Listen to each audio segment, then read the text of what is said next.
The original idea behind Red Bull was really, at its core, about language and what my mentor, Garland Wright, used to call the shared act of imagination that happens only in live theater, really, between actors and audiences. It's rare to find a company in New York that does plays of heightened language. They take the classical canon, the classical themes, but present it with a contemporary perspective.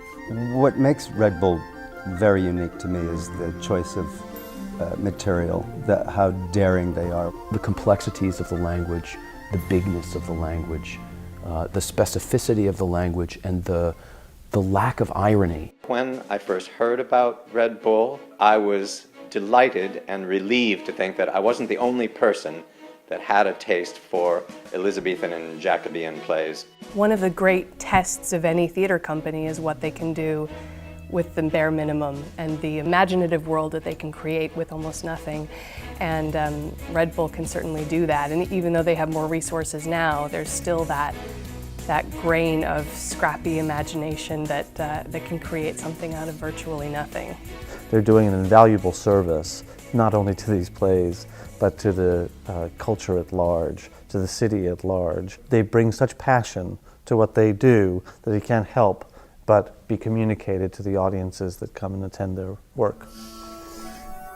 Our kiss revives poor Isabel. Once more, receive my hand, and let this be a second marriage twixt thyself and me. And may it prove more happy than the first. One of the great things about Red Bull is the engagement with the audience. They often put the audience very, very close to the action, and it's a really intimate setup. So you're seeing these huge plays, but in this really, really intimate scale. What pomp, what elegance. Madame must drink it, otherwise... Well? Madame is still with us. I've always loved great language in the theater.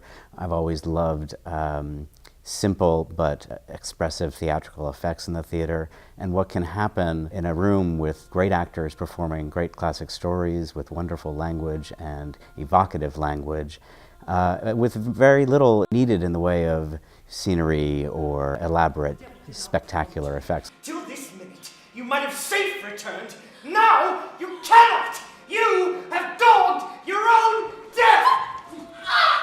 And I deserve it! Well, the first production we did was Pericles, which was 10 years ago. And it was a play I was not familiar with, and I was just a very good friend with Jesse, having worked with Jesse Berger before. I went and saw this production that had basically no more than a few actors and some lights and a bunch of sheets. And the actors created all of these different worlds in Pericles using really the bare minimum. The first show that I did with Jesse and Red Bull was The Witch of Edmonton. Yes, and nip the sucking child. Oh, my dainty, my little pearl. No lady loves her monkey, hound, or parakeet as I do thee. Jesse has been amazing at creating a sense of a community around these plays, and the Revelation reading series and the benefits, and there are all sorts of events that extend beyond just the fully realized stage productions. I'll never forget the invited dress of the Revenger's Tragedy. At the end of the play, there's blood everywhere and bodies strewn over the stage, and the curtain comes down, and people started to clap. This really rousing ovation for this play that I had never seen performed, and that was very, very exciting.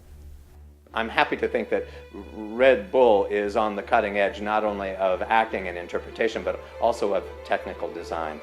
I'm always excited to see what they're working on and how they're going to handle it. Red Bull's like the little engine that could. It was this kind of downtown, gritty, off-the-chart theater company, and here we are 10 years later, producing 2 shows a year, doing videos like this, and the pleasure of that is really,